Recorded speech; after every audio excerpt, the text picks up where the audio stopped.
Assalamualaikum warahmatullahi wabarakatuh. Perkenalkan, nama saya Andi Bunga Singkaru, NIM G701-19010, kelompok 1 dari kelas B. Di sini saya akan menjelaskan mengenai uji disolusi terbanding. Uji disolusi terbanding merupakan pengujian yang dapat digunakan untuk memastikan ekivalensi dan sifat-sifat produk obat. Obat uji ini biasanya merupakan obat-obat paten yang beredar di pasaran, sedangkan obat uji merupakan obat generik yang ketetapannya sudah diatur. Uji disolusi terbanding juga dapat digunakan untuk memastikan kemiripan kualitas dan sifat-sifat produk obat dengan perubahan monitor dalam formulasi atau pembuatan setelah izin pemasaran obat.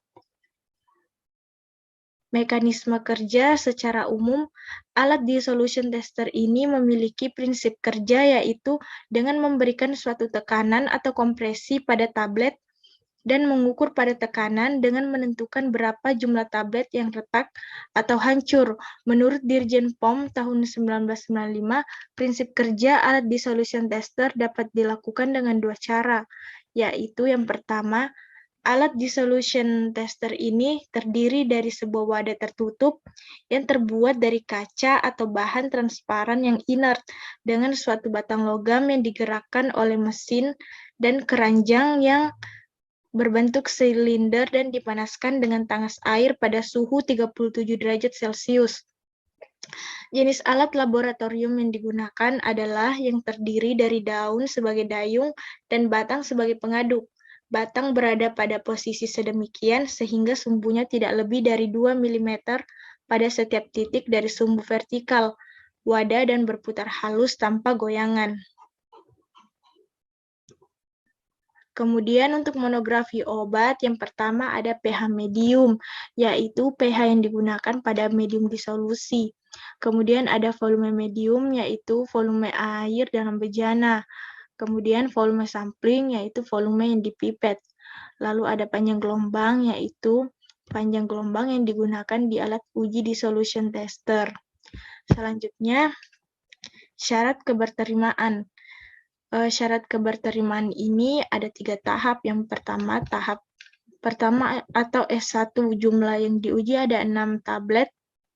Batas penerimaannya tiap unit tidak kurang dari QI tambah 5%. Tahap kedua atau S2, jumlah yang diuji ada 6 tablet, rata-rata dari 12 unit. S1 tambah S2 adalah sama dengan atau lebih besar dari QI dan tidak 1 unit sediaan yang lebih kecil dari QI dikurang 15%. Kemudian tahap S3, jumlah yang diuji 12 tablet, batas penerimaannya rata-rata dari 24 unit. S1 tambah S2 tambah S3 adalah sama dengan atau lebih besar dari QI, tidak lebih dari 2 unit sediaan yang lebih kecil dari QI dikurang 15%, dan tidak satupun unit yang lebih kecil dari QI dikurang 25%. Kemudian di sini contoh obat yang digunakan adalah tablet ofloxacin yang memiliki toleransi dalam waktu 30 menit harus larut tidak kurang dari 80% atau nilai QI-nya 80. Di sini contohnya untuk tahap S1 yang pertama, jumlah yang diuji ada 6 tablet, di sini sudah ada 6 tablet. Kemudian batas penerimaannya tiap unit tidak kurang dari QI ditambah 5%. Diketahui QI dari ofloxacin ini adalah 80 ditambah 5%, maka hasil yang didapatkan adalah 85. Dari keenam obat ini, tidak satupun obat yang memiliki persyaratan. Jika tidak memiliki persyaratan, maka obat akan diuji kembali dalam tahap S2. Yang mana rata-rata dari 12 unit. Jadi dari obat dari S1 ditambah dengan obat dari S2. Kemudian syaratnya adalah sama dengan atau lebih besar dari QI dan tidak 1 unit sediaan yang lebih kecil dari QI dikurang 15%.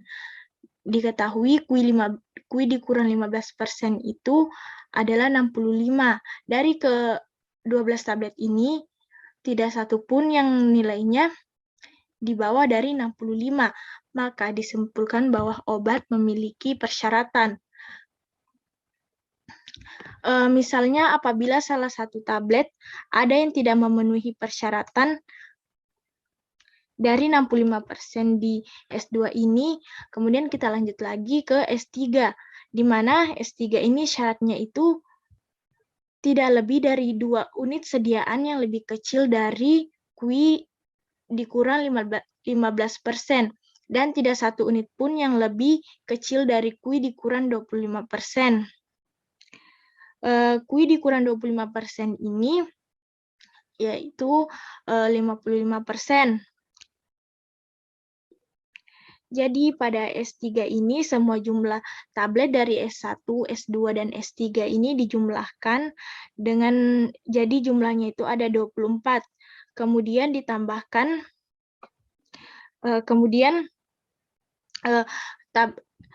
jumlah dari 24 unit ini tidak boleh ada satupun tablet yang kurang dari nilai S3-nya, yang persyaratannya itu yang 55.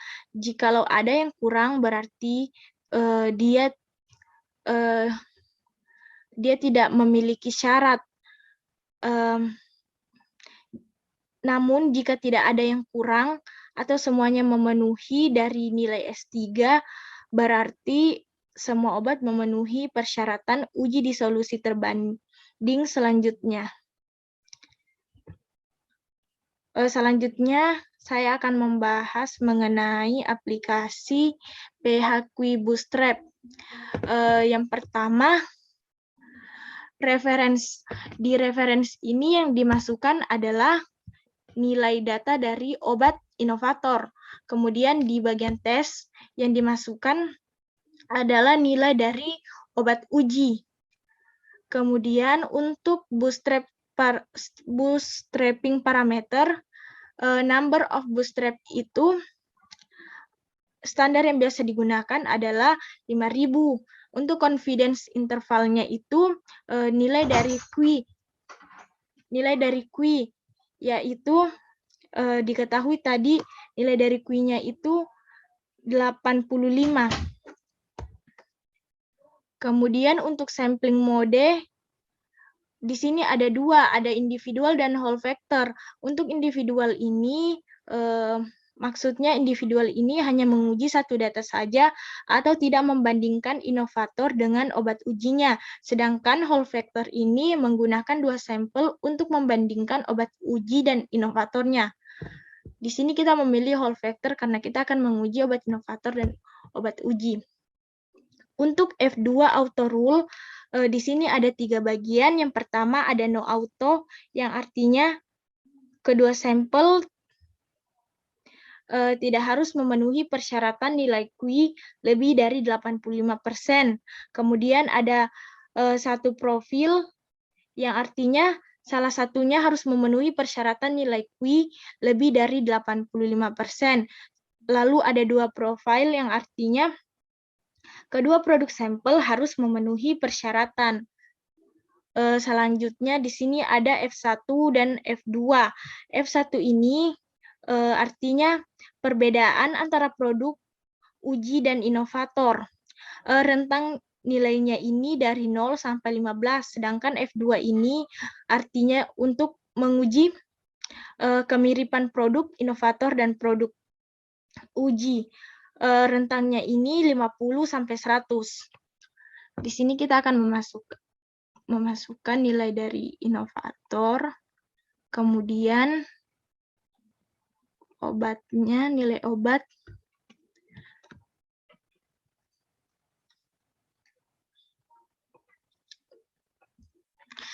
di sini mendapatkan hasil nilai F1-nya 6,44, yang artinya nilainya ini semakin kecil karena semakin mendekati nilai rentang yang tadi 0 sampai 15, dia mendekati rentang nilai 0. Kemudian untuk F2-nya mendapatkan hasil 61,98. Artinya produknya ini similaritas karena nilainya ini jauh dari nilai rentang yang tadi 50 sampai 100. Kemudian untuk grafiknya, untuk yang garis biru ini yaitu obat inovator, yang garis hitam ini obat ujinya. Dari gambar grafik ini dapat disimpulkan bahwa obat uji dan inovatornya mirip atau bioekivalensi. Kemudian untuk obat B-nya, kita masukkan lagi dan di sini hasilnya untuk F1-nya mendapatkan hasil 9,95 yang artinya nilainya perbedaannya ini semakin besar. Kemudian untuk F2-nya hasilnya 51,82 yang artinya produknya tidak similaritas dengan produk inovator. Kemudian untuk grafiknya dapat disimpulkan bahwa obat uji dan inovator mirip tapi tidak 100% karena ada perbedaannya. Kemudian tadi saya lupa jelaskan bahwa